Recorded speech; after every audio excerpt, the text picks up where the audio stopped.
Hi everyone, and thank you for joining me today. I'm going to have to do this a little bit quickly because at this time of the day it is the best time to look at these effigies, but it also gives us a short amount of time to work with. So let me go ahead and start off, I guess, with this one that's kind of looking right at us in the shadow. You can see how the nose is portrayed here, sticking out quite long.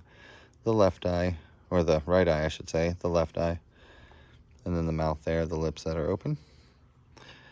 So I'll try to change our portrait around here so you can perhaps see different silhouettes of different humans. If you look closely in this carving right here at the top, you can see how there is an eye with like a little red speck in the middle of it there. That is, of course, for this hominid or human figure that you guys can see with the chin represented here. Pointing on this side, it's probably a bird beak with a bird head, you can see. And normally there'll be a little human silhouette underneath because he's wearing a giant bird hat.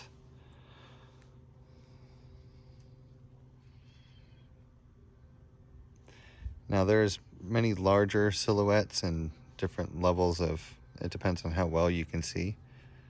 But this is a very high level, highly engineered stone.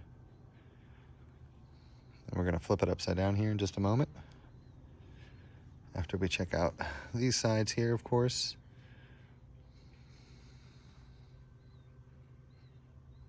Maybe a little bit of a look at the different silhouettes. Of course, we just look at the longest point as being the nose at first. And then we can see how the face of the human with the mouth and the chin, and of course the eye carving comes out. And I am, sorry for having to point it upward, but that's just the way the light is working right now, and it helps you to see the details, I think, even if it is upside down. And if you look closely, there's little symbols and markings, so as soon as you see the face, of course we can all see, look further on that, and you can see how there's this dimple in here. But look further on that as, the rest of this being the hair, because that's what it is. All this section here is the person's hair that you guys can see with the face that's kind of separated by that carving that's inside of there. And every degree and every which way we turn it, there'll be more and more. It's just quite fascinating. Let's go ahead and flip it upside down now. The stone is very easy to hold. It's very polished. Oh, let's keep it upside down.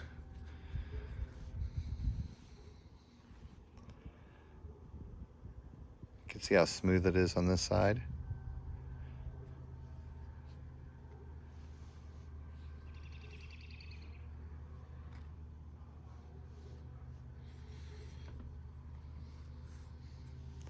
It's a very interesting piece. It's not the best lighting to show it in, but I have another one that we can take a look at as well. We could kind of spend all day on it. You see the teeth that are inside of this character here with the left eye and the right eye over on that side.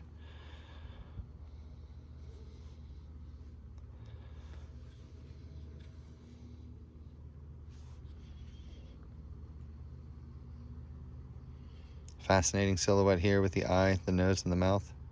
I apologize if I covered up anything that you were looking at, but this is a highly carved piece of white crystal, as I was saying, and it's painted with ochre paint, just like the original gateways, but the other gateways that I have, as you can see here, the texture difference, completely different.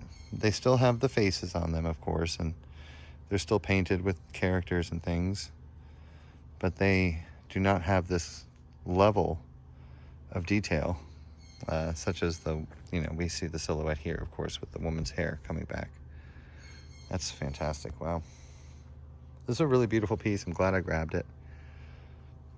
But let's go ahead and take a look at the other one that I got from there today. So this one, they made a lot of their old tools into these. And this piece here has a lot of really easy faces on it and different characters. So we have the beak and the eye of the bird head here. Maybe a full bird in some which way. And just poking off to the left here again, we have the eye, the nose, and the mouth.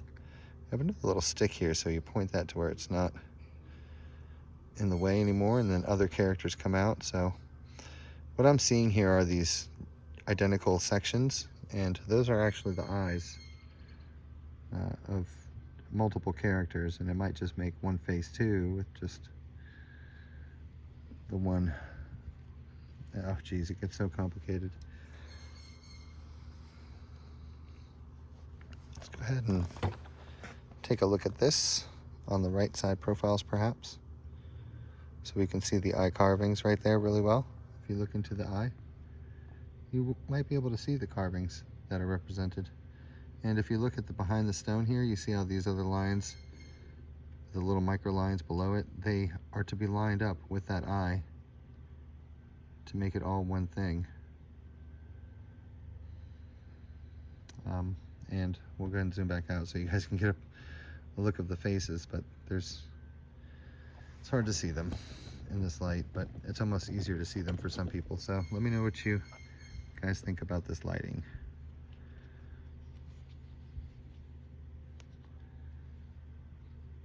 I know there's a whole lot more on this, but as I said, we do have a time limit on this, and I think we've run into it just because of the light. So I thank you guys for watching, and we'll check it out on the next one. Bye-bye.